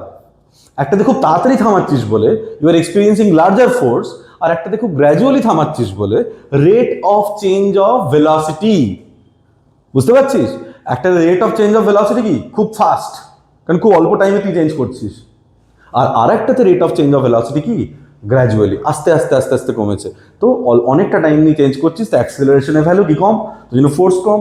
তো এখানেও লজিকটা সেম, যে ভাই ফ্লাক্স চেঞ্জ হচ্ছে দ্যাট ইজ ওকে, বাট যদি ফ্লাক্স খুব তাড়াতাড়ি চেঞ্জ হয়ে যায় তো we are experiencing a great rate of change of magnetic flux with respect to time, and because of that we are experiencing high value of EMF. On the other hand, if the magnetic flux continues to change gradually, slowly, then we are not experiencing a great change in magnetic flux with respect to time, and as a result definitely we are getting EMF and we are getting current as well. Induced current is also there, but that value is not so significant. Small value of EMF and small value of induced current. Clear? বেশ, এবার এখান থেকে তাহলে কি দেখতে পাবো যে এই যে স্টেটমেন্টটা the rate of change of magnetic flux, এটাকে যদি আমি লিখি the change in magnetic flux is del phi and the interval of time, মানে এই ধর ফাই ওয়ান থেকে ফাই টু হয়েছে, ইনিশিয়ালি ধর ফাই ওয়ান ছিল, ওখান থেকে চেঞ্জ হয়ে ফাই টু হয়েছে, তো এই ডেল ফাইটা তো পাচ্ছি, তো এটা চেঞ্জ হতে কতক্ষণ টাইম লাগছে, ডেল টি টাইম লেগেছে, তো এটা ইন্টারভাল অফ টাইম ধরছি। তাহলে ইনডিউসড ইএমএফ এর এক্সপ্রেশন কি আসছে যে E is equals to del phi by del t, ঠিক যেভাবে আমরা অ্যাক্সেলারেশন বার করতাম, acceleration is equals to del v by del t. Likewise এবার যদি এরকম হয় যে ভাই আমার তো একটা কয়েল নয়, আমি তো সলিনয়েড নিয়ে বসে আছি, আমার তো মাল্টিপল নাম্বার অফ টার্নস রয়েছে, তো যদি এরকম হয় এন নাম্বার অফ টার্নস আছে কোনো একটা কয়েলের, তাহলে কি হবে যে ইনডিউসড ইএমএফ হবে প্রত্যেকটা কয়েলের জন্য কত, del phi del t, then পাতি unitary method, n number of coils এর জন্য তাহলে কত হবে, n times of del phi del t. This is the formula. বোঝা গেল নিশ্চয়ই? এবার এখান থেকে যদি আগে এগোই, এখানে একটা জিনিস তোরা খেয়াল করেছিস কিনা আমি জানি না, যে এখান থেকে দেখ আমরা যদি আগেরটাতে যাই, in every cases what we have seen, যখন কাছে আসতে চাইছে তখন রিপেল করছে, যখন দূরে যেতে চাইছে তখন অ্যাট্রাক্ট করছে। তার মানে এই যে ইনডিউসড ইএমএফ বা ইনডিউসড ইএমএফ এর জন্য যে ইনডিউসড কারেন্ট পাচ্ছি না আমরা, এই ইনডিউসড কারেন্টের ডিরেকশন এমনই তৈরি হচ্ছে যে এ সবসময় ম্যাগনেটের মোশনটাকে কি করছে, অপোজ করছে। এটা কিন্তু একটা পয়েন্ট অফ অবজারভেশন, এই পয়েন্টটা মিস করলে চলবে না। এই পয়েন্ট অফ অবজারভেশনটাকে নিয়ে যদি আমরা এগিয়ে যাই তাহলে কি দেখতে পাচ্ছি, ফ্যারাডেজ ল তো হয়ে গেল, ফ্যারাডেজ ল এর পর Fleming's right hand rule. Fleming এর দুটো হাতই নিয়ে নিয়েছি আমরা, লেফট হ্যান্ড রাইট হ্যান্ড দুটোই। ফ্লেমিং ইজ লাইক শোলের ওই ঠাকুর, দুটো হাতই আমরা নিয়ে নিয়েছি। তো ফ্লেমিং এর রাইট হ্যান্ড রুল কখন অ্যাপ্লাই করবো, দেখ রাইট হ্যান্ড রুল অ্যাপ্লাই করার টেকনিকটাও বলে দিচ্ছি। The index finger as usual indicates the direction of magnetic field, and now the thumb actually represents the motion of the conductor, and the middle finger actually shows the direction of induced current. Okay, remember like this, the thumb represents the motion of the conductor, the index finger represents the magnetic field, the direction of magnetic field, and whereas the middle finger represents the direction of induced current. এবার sir কখন কোনটা use করব, left hand rule right hand rule দুটোই রাট্টা মেরে নিয়েছি, কিন্তু কখন কোনটা ইউজ করবো আই ডোন্ট নো। তো ভাই একটা জিনিস খুব বেসিক জিনিস আমি বলে রাখছি। তো যদি দেখিস যে এরকম যে ম্যাগনেটিক ফিল্ডের জন্য ফোর্স এক্সপিরিয়েন্স করছে কেউ, এটা এরকম হতে পারে যে একটা ওয়্যার আর একটা চার্জ, তাকে কি করেছিস তুই একটা ম্যাগনেটিক ফিল্ডের মধ্যে ছেড়ে দিয়েছিস, তো বেচারা ম্যাগনেটিক ফিল্ডে গিয়েছে যে সঙ্গে সঙ্গে ম্যাগনেটিক ফিল্ড ওর উপর ফোর্স অ্যাপ্লাই করা শুরু করে দিয়েছে। যদি এরকম সিনারিও হয় তাহলে you are going with the left hand, okay, left hand rule. And যদি উল্টোটা হয় যে এরকম দেখতে পাওয়া যাচ্ছে যে ভাই আমার এখানে কারেন্ট রয়েছে, কারেন্টের জন্য ম্যাগনেটিক ফিল্ড যখন আমি পাচ্ছি তখন আমি কি পাচ্ছি, লেফট হ্যান্ড রুল অ্যাপ্লাই করছি, কারণ নর্মালি যেটা আমরা পেলাম। এবার এখানে যেটা দেখতে পাচ্ছি যে এখানে আমি কি পাচ্ছি, ম্যাগনেটিক ফিল্ডের জন্য কারেন্ট, ম্যাগনেটিক ফিল্ড চেঞ্জ হচ্ছে বলে কারেন্ট পাচ্ছি, কারেন্টের জন্য ম্যাগনেটিক ফিল্ড নয়। আগের যে কেসটা পেলাম স্ট্রেট কারেন্ট ক্যারিং ওয়্যার, তার জন্য আমি কি করছি যে কারেন্ট রয়েছে বলে তার চারিপাশে ম্যাগনেটিক ফিল্ড তৈরি হচ্ছে, ঠিক আছে, ওখানে আমি কি অ্যাপ্লাই করছি, লেফট হ্যান্ড রুল। আর যদি এরকম দেখি যে magnetic field is there, magnetic field change হচ্ছে, ম্যাগনেটিক ফ্লাক্স চেঞ্জ হচ্ছে, মানে ইন্ডাকশন রয়েছে, ইন্ডাকশনের জন্য কারেন্ট অ্যাপিয়ার করছে, তখন আমি যেটা অ্যাপ্লাই করবো that is always right hand. So wherever there is induction you need to apply the right hand rule, ওকে, মনে রাখার সুবিধার জন্য। এরপর দেখি লেন্জেস ল, ভেরি এসেনশিয়াল ল। তুই আমি এখানে একখানে দেখ, আমি দেখিয়েছি যে কারেন্টের ডিরেকশনটা এখানে দেখানো রয়েছে, this is the I current. তো ম্যাগনেট কাছে আসছে, তো ভাই ম্যাগনেটিক লাইন্স অফ ফোর্স বেড়ে যাচ্ছে, ম্যাগনেটিক লাইন্স অফ ফোর্স বেড়ে যাচ্ছে মানে আমরা জানি যে ম্যাগনেটিক লাইন্স অফ ফোর্স বেড়ে যাওয়া মানে কি, আচ্ছা ম্যাগনেটিক লাইন্স অফ ফোর্স বেড়ে যাওয়া মানে এখানে ডেফিনেটলি কি হচ্ছে যে ভাই ম্যাগনেটিক ফ্লাক্স পাল্টাচ্ছে, ম্যাগনেটিক ফ্লাক্স বেড়ে যাচ্ছে, ম্যাগনেটিক ফ্লাক্স যখনই টাইমের রেসপেক্টে চেঞ্জ হবে ইনডিউসড ইএমএফ অ্যাপিয়ার করবে, আর ওই ইনডিউসড ইএমএফ কি করবে ভাই, একেই অপোজ করবে। Induced EMF is something like this, এটাই লেন্জের law. The direction of induced EMF is such that it opposes the cause which produces it. কেন এখানে ইনডিউসড ইএমএফ তৈরি হয়েছে? বিকজ ওই ম্যাগনেটটা আসছিল বলে। ওই ম্যাগনেটটা আসার জন্য কি হয়েছে, ম্যাগনেটিক ফ্লাক্স চেঞ্জ হচ্ছিল। তো ম্যাগনেটটা যদি না আসে তাহলে ম্যাগনেটিক ফ্লাক্স চেঞ্জ হবে না। তো ভাব, ও তো এমন ডিরেকশনেই কারেন্টের সার্কুলেশন হচ্ছে যে এইদিকে সাউথ পোল আর এদিকে নর্থ পোল তৈরি করছে। কারণ এদিক দিয়ে যদি আমি দেখি ইট ইজ ক্লকওয়াইজ, আর যদি আমি উল্টো দিক দিয়ে দেখি তাহলে আমি কি দেখবো, ইট ইজ অ্যান্টি ক্লকওয়াইজ। তাহলে এই নর্থ পোল কি করছে, এই নর্থ পোলকে রিপেল করছে। যে ম্যাগনেটটা আসছিল বলে ম্যাগনেটিক ফ্লাক্সের চেঞ্জ হচ্ছিল, ম্যাগনেটিক ফ্লাক্সের চেঞ্জ হচ্ছিল বলে আমি কি দেখছিলাম যে ইনডিউসড ইএমএফ অ্যাপিয়ার করলো, ইনডিউসড কারেন্ট এলো। সেই ইনডিউসড কারেন্ট প্রথমেই এসে কি করে, ওই ম্যাগনেটটার আসাটাকে আটকে দেয়। মানে it is actually opposing the change in magnetic flux. Magnetic ফ্লাক্সের জন্য ইনডিউসড কারেন্ট তৈরি হয়, আবার ইনডিউসড কারেন্ট তৈরি হয়ে কি করে, ম্যাগনেটিক ফ্লাক্সের চেঞ্জটাকে অপোজ করে। That's why it is said the direction of induced EMF is such that, or the direction of induced EMF is such that it circulates induced current in such a manner, in such a direction, so that it creates a magnetic field around the coil, which eventually opposes the motion of the other magnet, the bar magnet. Why? If the motion is get opposed, see. So it is not even approaching or not going away from you. So there is no motion of the magnet. That means what? There is no change in magnetic flux. যদি কাছে আসে তাহলে magnetic flux বাড়বে, যদি দূরে যায় তাহলে magnetic flux কমবে। কিন্তু একই জায়গায় যে দাঁড়িয়ে থাকে, ম্যাগনেটিক ফ্লাক্সের কোনো চেঞ্জই নেই। তো ম্যাগনেটিক ফ্লাক্সের চেঞ্জ যদি না থাকে, তো এখান থেকে ক্লিয়ারলি বুঝতে পারা যাচ্ছে যে ম্যাগনেটিক ফ্লাক্স চেঞ্জ হচ্ছে না, মানে there is no change, there is no induced EMF and there is no induced current. তাহলে ভাব, সেলফ ডিস্ট্রাক্টিং সিস্টেম একখানা। যদি এই ম্যাগনেটটা যদি না আসতে পারে, ও যদি থামিয়ে দেয়, তাহলে সঙ্গে সঙ্গে কি হবে, এখানে ইনডিউসড কারেন্ট থেমে যাবে। বুঝতে পারা গেল? This is actually Lenz's law. Lenz's লকে মাথায় রেখে যদি তুই ইনডিউসড ইএমএফ এর এক্সপ্রেশন লিখিস, then we should write it like n times of del phi del t with a minus sign before end of it. মাইনাসটা কেন দিচ্ছি? টু ইন্ডিকেট যে ভাই, যেদিকে ফ্লাক্স চেঞ্জ হচ্ছে তার অপোজিটে অ্যাকচুয়ালি ইএমএফ জেনারেটেড হচ্ছে, ওকে অপোজ করার জন্য। তো this negative sign is very valuable. Okay ভাই, এই ম্যাগনেটের তো অবস্থা বুঝতেই পারছি, ফ্রেন্ড জোন ম্যাগনেট হয়ে গেছে। This is the girl and this is the friend zone magnet, the boy. না ভাই, কাছে আসতে দিচ্ছে, বলছে না ভাই we are just good friends. আবার না দূরে যাচ্ছে, বলছে যে না you are breaking our friendship. তো ভাই ফ্রেন্ড জোন ম্যাগনেট এটা, না কাছে আসতে পারছে না দূরে যেতে পারছে। লেন্জেস ল অ্যাক্টিভ, লেন্জেস ল আটকে দিচ্ছে। তো এখান থেকে লেন্জেস ল থেকে যদি এগোই, তাহলে কি দেখতে পাচ্ছি, AC generator very essential part is AC generator. AC জেনারেটরকে যদি ভালোভাবে বুঝতে হয়, তাহলে আগেই বুঝে নেবো যে ডিসি আর এসি কি। তো ডিসি কনসেপ্টটা খুব clear. DC is something direct current. Direct কারেন্টের ক্ষেত্রে মাথায় রাখবি, the polarity of the current will not change. বাস এইটুকুই, এর পোলারিটি চেঞ্জ হবে না, মানে প্লাস মাইনাস টগল হবে না। মানে যদি একটা হাই ভোল্টেজ একটা লো ভোল্টেজ থাকে, তো হাই ভোল্টেজটা চিরকাল হাই থাকবে আর লো ভোল্টেজ চিরকাল লো থাকবে, কারেন্টের ডিরেকশন একই দিকে হবে।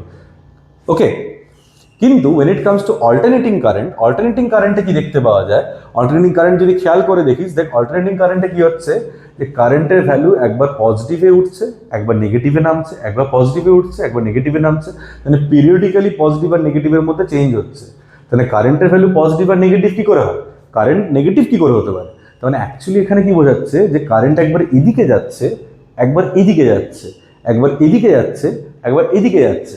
when it is possible, যদি একবার এদিকে প্লাস আর এদিকে মাইনাস হয়, তো বেচারা কারেন্ট এদিকে যাচ্ছে, পরের মুহূর্তেই দেখা যাচ্ছে এদিকে তৈরি হচ্ছে প্লাস আর এদিকে তৈরি হচ্ছে মাইনাস, তো কারেন্ট এদিকে যাচ্ছে। আবার তারপরের মধ্যে এদিকে প্লাস এদিকে মাইনাস, তো কারেন্ট এদিকে যাচ্ছে।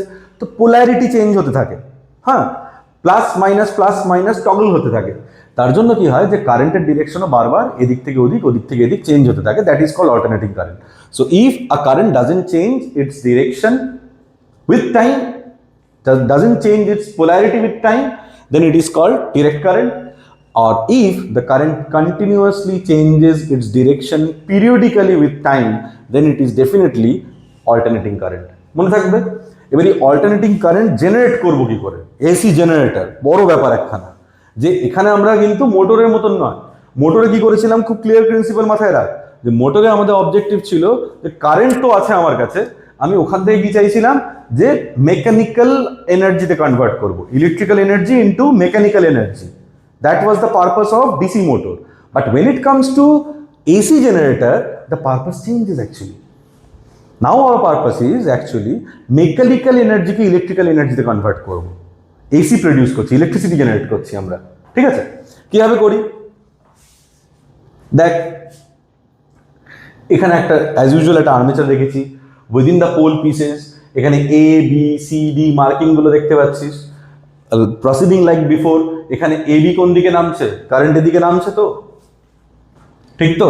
তাহলে কারেন্ট যদি এদিকে নামে, এবার এই কারেন্টটা আসছে কোত্থেকে?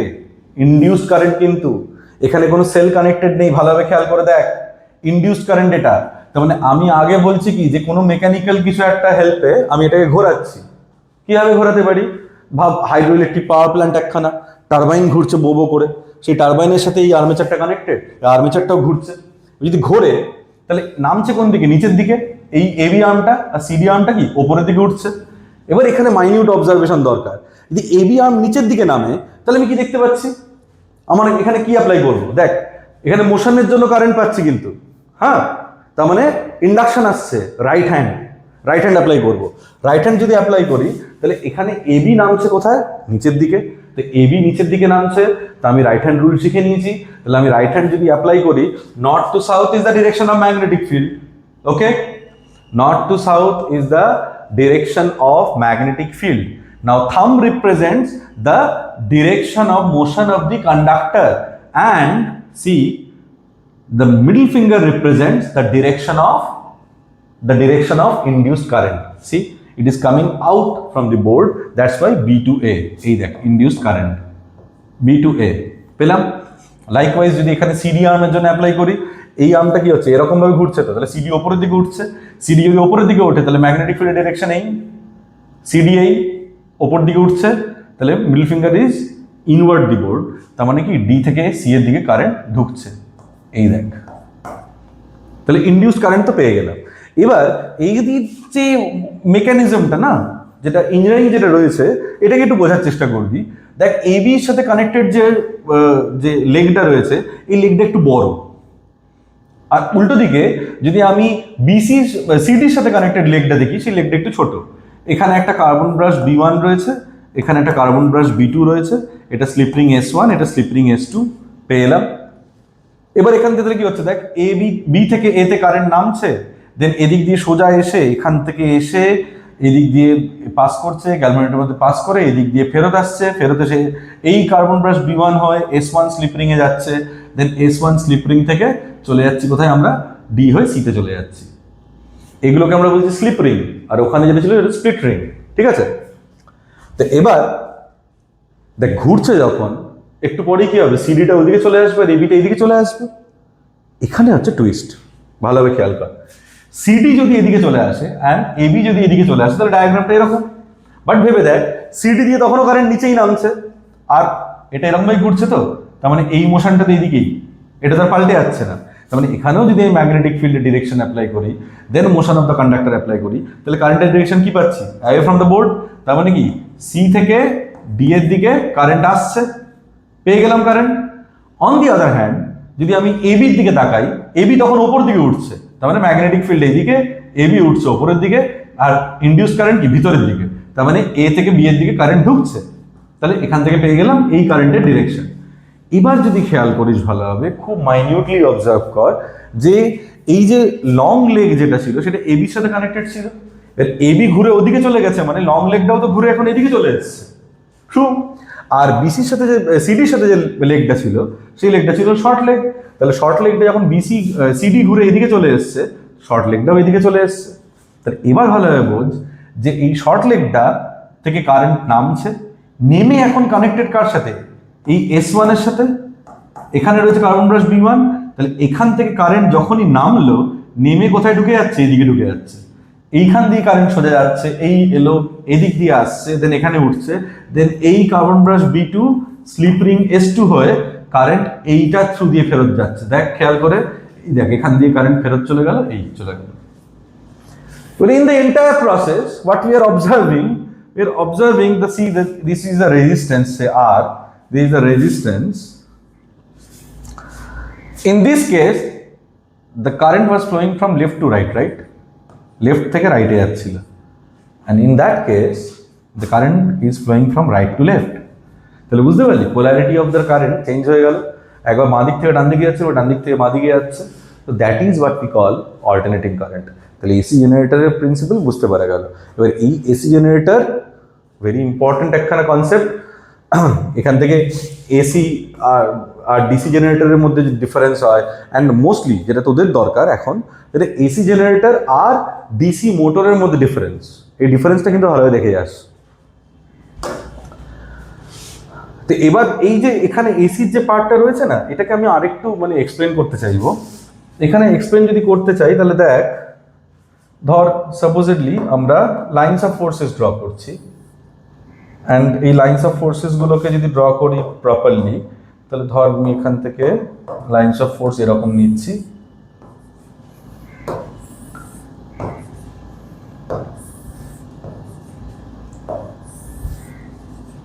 এরকম লাইন্স অফ ফোর্স নিলাম। এবার তুই সাইড ওয়াইজ দেখ, এটা আর্মেচার তো এরকম ভাবে ঘুরছে, তাই না? আর্মেচারটা তো এরকম ভাবে ঘুরছে, তুই যদি সাইড ওয়াইজ দেখিস then you will get to see just the edge of it, right? যখন দেখ এরকম ভাবে দাঁড়িয়ে রয়েছে, আমি একটা অন্য কালি ইউজ করি, তখন all the lines of force are passing through it. But যখন একটু টিল্টেড হয়ে যাচ্ছে লাইক দিস, ধর ঘুরছে, তো কোন দিকে ঘুরছে, এই দিয়ে ঘুরবে বলেছিলাম, তাহলে এইরকম আঁকলাম, তাহলে টিল্ট হয়ে যাচ্ছে, ঘুরছে এই পয়েন্টের রেসপেক্টে, এই পয়েন্টের রেসপেক্টে ঘুরছে, এরকম ভাবে ঘুরছে। এবার যখনই ঘুরছে একটা জিনিস খেয়াল করে দেখ, এখানে যদি খেয়াল করে দেখিস তোরা কটা লাইন্স অফ ফোর্স পাস করছিল, 1 2 3 4 through the coil. See flux বেশি এখানে। এখানে যদি খেয়াল করে দেখিস টিল্ট হয়ে গেছে, তো উপরের লাইন্স অফ ফোর্সটা মিসিং হয়ে গেছে, নিচেরটাও মিসিং চলে গেছে, তাহলে এখন কি only 2 lines of force are passing through it. তাহলে ফ্লাক্স কি হলো, একটু কমে গেল না? এটা বড়, এটা ছোট। এবার ভাব এরকম করতে করতে যদি একটা পয়েন্ট তো এরকম আসবে না যে এরকম ঘুরতে ঘুরতে ঘুরতে ঘুরতে ও এরকম ফ্ল্যাট হয়ে যাবে। যদি ফ্ল্যাট হয়ে যায় এজটা, তখন তো এরকম, তাহলে ভেবে দেখ তখন 0 lines of force are passing through the coil. এবার ব্যাপারটা বুঝ, তাহলে ফ্লাক্স কত হয়ে গেল, 0। তাহলে এখানে ইন্ডাকশন কোথায় অ্যাপ্লাইড হচ্ছে বুঝতে পারছিস? এই যে ঘুরছে, ও ঘোরার জন্য একবার ফ্লাক্স বাড়ছে, একবার 0 হয়ে যাচ্ছে, আবার বাড়ছে, আবার 0 হয়ে যাচ্ছে, আবার বাড়ছে, আবার 0 হয়ে যাচ্ছে।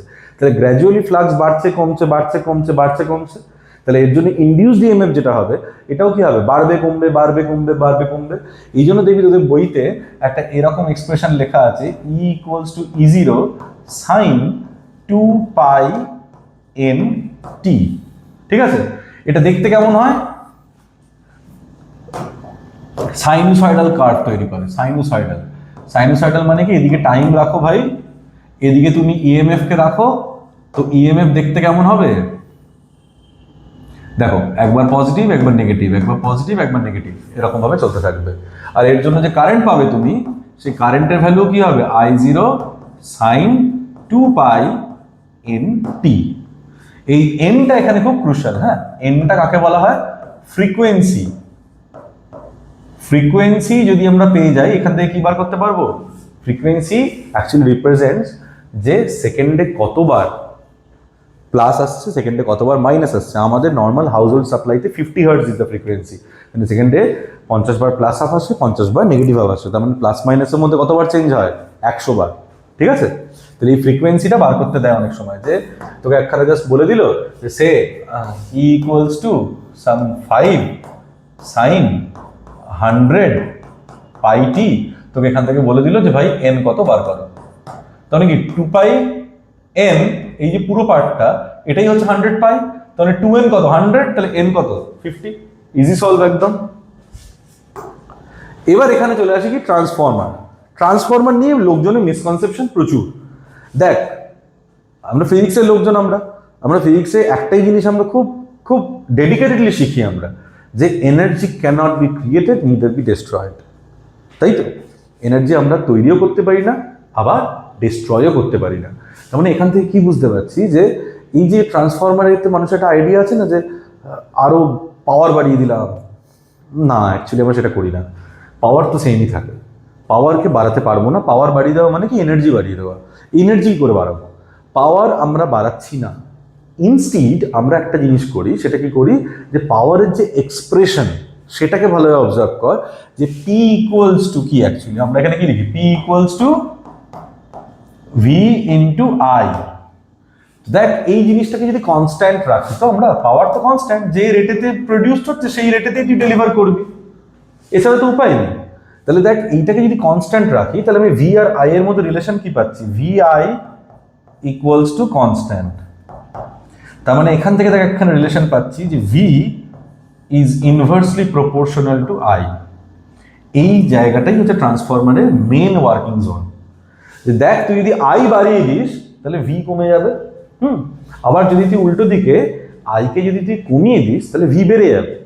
আমরা এই প্রিন্সিপালটাকেই ফলো করি, এর উপর বেস করি আমরা step up step down etcetera বলে ট্রান্সফরমার্স বার করেছি। আমাদের পারপাস যেগুলো সেগুলো ফুলফিল করি। ট্রান্সফরমার কখন ইউজ করতে পারবে? যদি অল্টারনেটিং ইএমএফ থাকে তো। ডিসিতে ট্রান্সফরমার ইউজ করা যাবে না, কারণ কারেন্টের ভ্যালু চেঞ্জই হবে না, তো ফ্লাক্সের চেঞ্জ আসবে না। ফ্লাক্সের চেঞ্জ যদি না আসে তাহলে কি করে আমি ক্যালকুলেট করতে পারবো? মানে যদি ফ্লাক্সের চেঞ্জ না হয় তাহলে কারেন্ট ভোল্টেজ রিলেশনকে চেঞ্জ করতে পারবো না। কিন্তু এখানে যেটা দেখতে পাওয়া যায় যে এসির ক্ষেত্রে আমরা ট্রান্সফরমার ইউজ করতে পারি। We can manipulate the voltage. যেমন ধর যখন আমরা পাওয়ার প্ল্যান্টে জাস্ট যখন তৈরি হচ্ছে কারেন্ট, সেই কারেন্টকে তো আমাকে দূরে পাঠাতে হবে, যে কোনো রিমোট ডেস্টিনেশনে কারেন্ট পাঠাতে হবে, বা হয়তো আরবান লাইফ সিটি লাইফকে অ্যাফোর্ড করার জন্য সাস্টেন করার জন্য আমাকে ইলেকট্রিসিটি পাঠাতে হবে। তো এই ইলেকট্রিসিটি পাঠানোর সময় আমরা কি করি? অনেক দূরে, তো অতটা রাস্তা ধরে যদি যায় তাহলে তো কারেন্ট তো যাওয়ার পথেই শেষ হয়ে যাবে, because of Joule heating effect. Ohm's law is there না, হিট তৈরি হবে তো প্রচুর। এই হিটটাতে কি হবে? এনার্জি রেডিয়েটেড হয়ে যাচ্ছে in the form of heat energy. তো আমি যখন দেখা গেল সিটিতে গিয়ে পৌঁছালো কারেন্ট, তখন কারেন্ট নেই, আর বাল্বও জ্বলছে না। তো আমার কাছে মেথড কি যে ভাই কারেন্টকে কমাতে হবে। কারেন্টকে কমাবার, কারেন্ট কমিয়ে দিলে কি হবে? কিন্তু জুল হিটিং এফেক্ট দেখ, H equals to I square R T. তার মানে H is actually proportional to I square, right? তো যদি আমি এখানে কারেন্ট কমিয়ে দিতে পারি তো এখানে হিট জেনারেশন কমে যাবে, তাহলে আমার এনার্জি লস কমে যাবে। তো আমি কি করি? কারেন্টটাকে কমিয়ে দিই। কারেন্টটা কমিয়ে দিলে সঙ্গে সঙ্গে কি হবে? দেখ এই রিলেশনটা দেখতেই পাচ্ছিস, যদি ভি যদি কমে যায়, যদি আই যদি কমে যায় তাহলে কি হবে? ভি বেড়ে যাবে, ভোল্টেজ বেড়ে গেল, স্টেপ আপ ট্রান্সফরমার, তাই না? স্টেপ আপ করে দিলাম, ভোল্টেজ বাড়িয়ে দিলাম। তো যখন আমি সাপ্লাই লাইনের মধ্যে দিয়ে আসছে, এবার দেখ সিটিতে পৌঁছে গেছে কারেন্ট, পৌঁছে যাওয়ার পর কি তোর আমার হাউস হোল্ডে পাঠাতে হবে কারেন্টকে। অত হাই ভোল্টেজ পাঠালে তো আমাদের অ্যাপ্লায়েন্স উইথস্ট্যান্ড করতে পারবে না। তাই তখন কি করতে হয়? স্টেপ ডাউন, ঠিক উল্টো প্রসেসটা। তখন কি করি? আমরা কারেন্টটা বাড়িয়ে দিই, ভোল্টেজকে কমিয়ে দিই, so that we can supply to the house holds. এই হচ্ছে ট্রান্সফরমারের মেন প্রিন্সিপাল। যে কেন অ্যাপ্লাই করি, কেন ইউজ করি, এটা যদি না বুঝি তো আমি তো বাকি সবই রাট্টা মেরে যাচ্ছি। রাট্টা মেরে আর যাই হোক ফিজিক্স হবে না। তো এখান থেকে দেখ ট্রান্সফরমারের প্রিন্সিপাল কি থাকে। যে লেফট হ্যান্ড সাইডটা ভালোভাবে অবজার্ভ কর। এখানে কি করছি? ইনপুটে একখানা অল্টারনেটিং ইএমএফ দিচ্ছি, যার নাম লিখেছি আমি কি? ইপি, ই প্রাইমারি। এই কয়েলটাকে আমরা প্রাইমারি কয়েল বলি। এই কয়েলে যত কটা টার্ন থাকে তাকে বলছি number of turns of primary, NP. এই কয়েলে যে কারেন্টটা থাকে তাকে কি বলছি? Primary current, IP. এখানে একটা কোর ইউজ করি which is ferromagnetic. Ferromagnetic soft iron use করা হয় এখানে। আর এইদিকে পাচ্ছি সেকেন্ডারি কয়েল। সেকেন্ডারি কয়েলের নাম্বার অফ টার্নসকে বলছি কি? এনএস। সেকেন্ডারি কয়েলের কারেন্টকে বলছি ইএস। আর এই আউটপুটে যে ভোল্টেজটা পাচ্ছি, যে ইএমএফটা পাচ্ছি, তার নাম হচ্ছে কি? ইএস।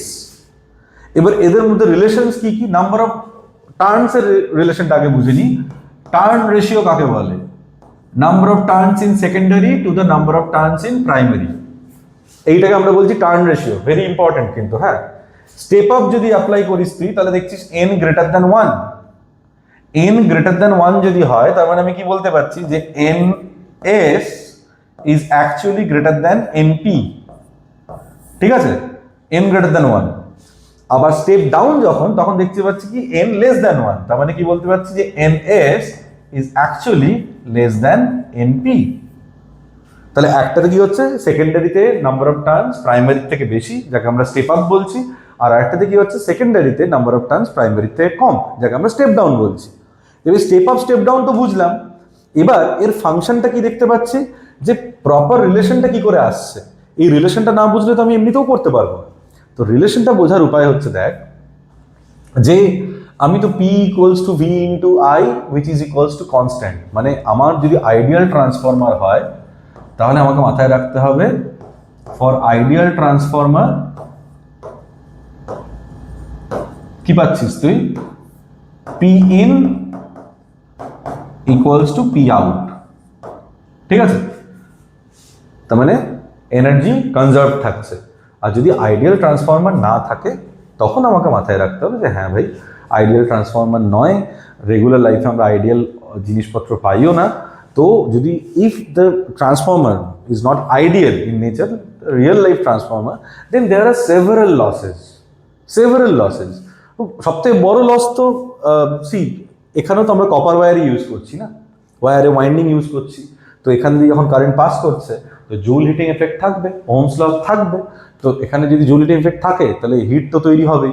হিট তৈরি হয় বলেই কি হচ্ছে যে আমাদেরকে কুল্যান্ট ইউজ করতে হয় ট্রান্সফরমারেতে, অয়েল কুল্যান্ট ইউজ করি। যেরকম ইঞ্জিনের জন্য অয়েল কুল্যান্ট ইউজ করা হয়, ট্রান্সফরমার ক্ষেত্রে অয়েল কুল্যান্ট ইউজ করা হয়, যাতে এই কপার লস বলা হয় এটাকে। যত এই যে জুল হিটিং এফেক্টের জন্য যে হিটটা জেনারেটেড হচ্ছে, আমি তো চাইছি না হিট এনার্জি তৈরি হোক, কিন্তু তাও হিট এনার্জি তৈরি হচ্ছে। তো এবার এই হিট এনার্জিটা লস, অ্যাকচুয়ালি ইলেকট্রিক্যাল এনার্জি কমে যাচ্ছে। হিট হয়ে মানে যতটা ইলেকট্রিক্যাল এনার্জি আমি দিয়েছিলাম প্রাইমারিতে ততটা সেকেন্ডারিতে পাচ্ছি না, because a part of it has been spent as hit energy. তাহলে তখন আমি কি দেখতে পারি, রিয়েল কেস যদি দেখি, রিয়েল কেসেতে কি দেখতে পাবো, যে P out actually less than P in. তাহলে যদি আমি আইডিয়াল ট্রান্সফরমার নিয়ে কাজ করি তাহলে মাথায় রাখবি এফিসিয়েন্সি কত হয়, 100%। এফিসিয়েন্সি ফর্মুলা যারা ভুলে গেছিস তাদেরকে বলে দিচ্ছি, efficiency equals to P out by P in. তার মানে যদি রিয়েল ট্রান্সফরমার হয় তার এফিসিয়েন্সি ভ্যালু কি হবে, less than 1। Efficiency less than 1 হতে বাধ্য, ঠিক আছে? এবার যেটা বলছিলাম যে মাদার ফর্মুলা, যেখান থেকে আমাদের প্রবলেমসগুলো আমাদের সলভ করতে হবে, তো সেই ফর্মুলাটাকে লিস্ট আপ করে দিচ্ছি। দেখ, VS by VP equals to NS by NP equals to IP by IS. এই ফর্মুলাটাকে মাথায় রাখবি, তাহলেই সমস্ত প্রবলেম সলভ করতে পারবি এখান থেকে। আসছে কি করে স্যার?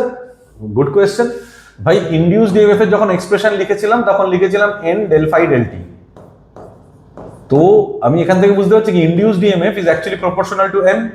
তো এখানেও তো ইএমএফ, এখানেও তো ইএমএফ, তাই না? তাহলে আমি যদি এটাকে যদি লিখি ভিএস বাই ভিপি, তাহলে আমি কি লিখবো, proportional to NS by NP, তাই তো? তাহলে VS by VP is proportional to NS by NP because EMF or voltage is actually proportional to number of turns. এবার এটা দিয়ে পেয়ে গেলি, এখানে আরেকটা রিলেশন পেয়েছিস দেখ, V proportional to 1 by I. তাহলে V proportional to 1 by I যদি হয়, তার মানে এখানে কি লিখবো, IP by IS is proportional to VS by VP. দেখ এই রিলেশনটা কি ইকুয়ালিটি ফর্মে লিখেছি, এই রিলেশন থেকে কিন্তু নিউমেরিক্যাল প্রবলেম আসবে। ট্রান্সফরমারের ইউজেজগুলো পড়বি ভালোভাবে, কীভাবে ট্রান্সফরমারকে ইউজ করা হয়, স্টেপ আপ কখন, স্টেপ ডাউন কখন, কোন কোন পারপাসে ট্রান্সফরমারকে ইউজ করা হয়। আর একটা নিউমেরিক্যাল এখান থেকে আসতে পারে ট্রান্সফরমার রিলেটেড, যে যদি প্রাইমারিতে এত কারেন্ট থাকে আর সেকেন্ডারিতে তাহলে কত কারেন্ট হবে যদি নাম্বার অফ টার্নস এত হয় বা টার্ন রেশিও এত হয়। তো এইগুলো ক্যালকুলেট করা খুব সোজা।